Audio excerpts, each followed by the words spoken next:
federal government just issued an urgent warning to consumers about certain 2001 to 2002 Honda vehicles with defective airbags. The warning told consumers not even to drive their vehicles until they've taken it into a dealership to make sure that if they have a defective airbag, it's been replaced. I lost my eye because of a defective airbag. Take your car in today so this doesn't happen to you. For more information, go to consumerwatch.com. There are people in America and around the world who right this moment are driving vehicles that contain failing parts, badly manufactured parts, cheaply made elements that could, and let us stress the word could, not only cause minor injuries, but kill the driver and the occupant. This is not hyperbole. This is fact. Consider the recall of Honda vehicles with defective airbags. Cars that hit the road as long as 15 years ago, meaning every day since then people have been slightly and unknowingly gambling with their lives. But there's an ever more frustrating part in this play that should have consumers' heads exploding. When people take their cars to the dealers for repairs and are told, we have no parts. You may have to wait as long as 6 months for the defective part to be replaced. The manufacturer knows you're driving something that could be deadly. The dealer knows the same thing. Yet you have to get back on the road and hope. Put your faith in those same parts built by the same people who made them or installed them in the first place and hope you, your passengers, and other drivers don't get killed waiting for that new part. Hey, feel safer now? Welcome back to the syndicated master of everything that is automotive. She gets behind the wheel of race cars, test drives new vehicles before they hit the showroom floor, fears not speaking the truth, pedal to the metal now with the car coach, Lauren Fix. Lauren, let's get to business here. 2 U.S. senators are calling on Honda to issue do not drive orders to owners of these 2001, 2003 Honda and Acura models with the Takata airbags we've talked so much about. A 50% chance of rupturing in a crash. Lauren, let's get down to business on this. These cars are dangerous. They're on the road right now. People are driving them. I've had personal experience. I know other people who have had the same experiences. They go to the dealers. They have defective parts. They're on a recall list. And the dealers look at them and say, sorry, we can't do anything about it. Get back in your car that could kill you because we don't have the parts for it. How do we stop this? Well, that's the problem. They cannot produce replacement airbags quick enough. I have 2 vehicles that are under the recall. I've called the service department. They tell me the same thing they're telling pretty much everyone else. We're producing products as quick as we can. As soon as the parts come in, we'll contact you. Now, they are supposed to offer you a loaner vehicle. The problem is they don't have enough loaner vehicles, so they're going to companies like Enterprise and Hertz and renting out vehicles, and you have to put a deposit down and, of course, add them to your insurance policy because you could be driving that vehicle for 6 months while we wait around for these parts. And they can't be produced faster. This is not the fault of Honda. This is the fault of a company called Takata, who makes airbags for most of the Japanese manufacturers. Well, it's not even just the airbags, though, because I know someone who has had a recall on their vehicle at only a year old regarding a seatbelt part. And that seatbelt part is known to come off, shatter, and it could actually allow the driver to go into the windshield and up against the steering wheel. This person was told the same thing. It's a part that really, let's be honest, can be manufactured in Japan, China, anywhere else, usually in droves by the millions. But they're saying, oh, sorry, we don't have the part. You got to wait 3-4 months. It's still dangerous. That excuse isn't washing anymore. I agree with you on the excuse, but let me just give you a reason for why you're hearing that type of answer. Number one, I have manufacturing experience. And when you buy a car, they're required by law to keep those parts available to consumers, to dealers, to repair shops for 10 years. And typically they're fenders and things that break. When you're looking at a safety belt latch, this is not a high demand item. Once that product is no longer being produced, they no longer produce that product. They have to go back, find the tooling, find a spot in their production line to produce that tooling in order to produce the part. That's not a 1-week project. That's a 6 to 12-week project depending upon the manufacturer, which means they got to stop making what they're making, which produces new cars, to create an older part.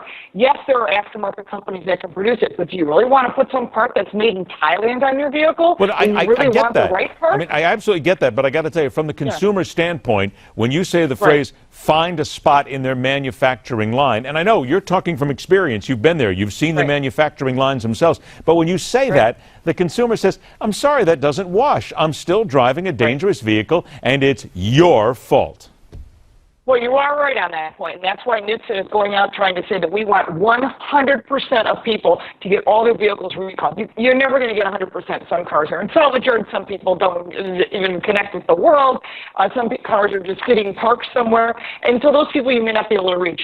Can you get 85%? Probably, but more than that's going to be a reach. So that's why they're doing this PSA on airbags. They want people to remember that not just you and I are talking about this. It's radio, TV, print, internet, everywhere, and you know what? People still don't know about it. I run into people all the time. Oh, did you get your car recalled?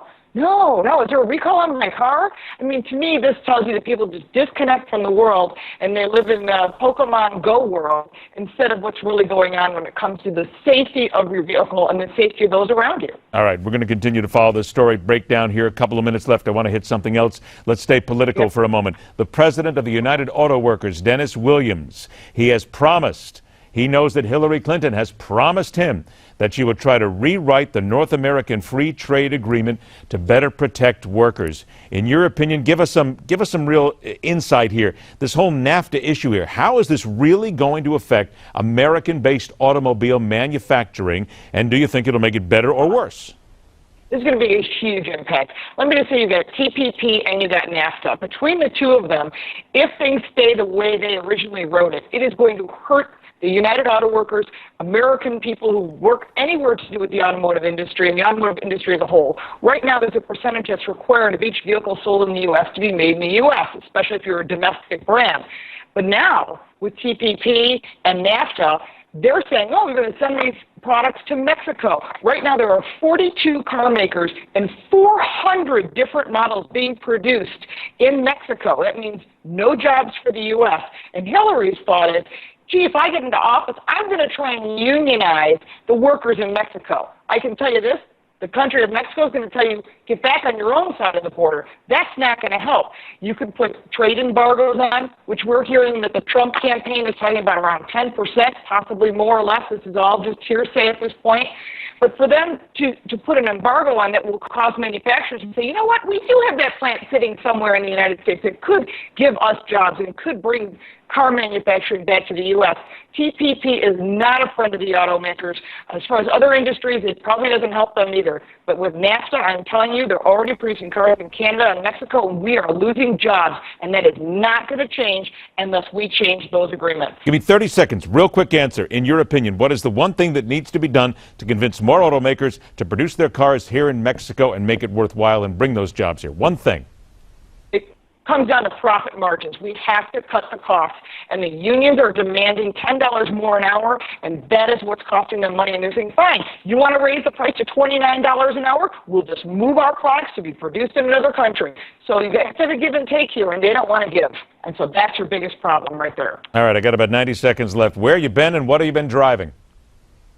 I'm currently in Denver, Colorado. We just finished test driving the new Jaguar XE. I have the review up on my website. Oh, that's it. I'm done with you. I'm done with you. That's wow. it. No more for you, Fix. $35,000. You're out driving Jaguars, and I'm sitting here, and you don't give me the car. Okay, continue, please. This is a $35,000 car that competes head-to-head with the BMW 3 Series and the Audi A4. And I'm telling you, Jaguar is smart. They're coming in with diesel power that meets EPA regulations. They have gasoline-powered versions.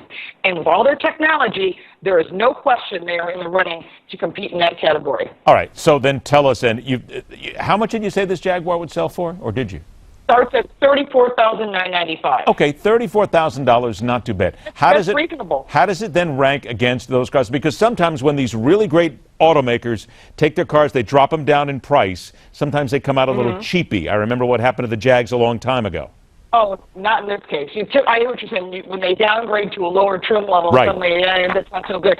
They actually have all the current technology, and it's very competitive to the BMW, the German brand, which is where they're going head-to-head.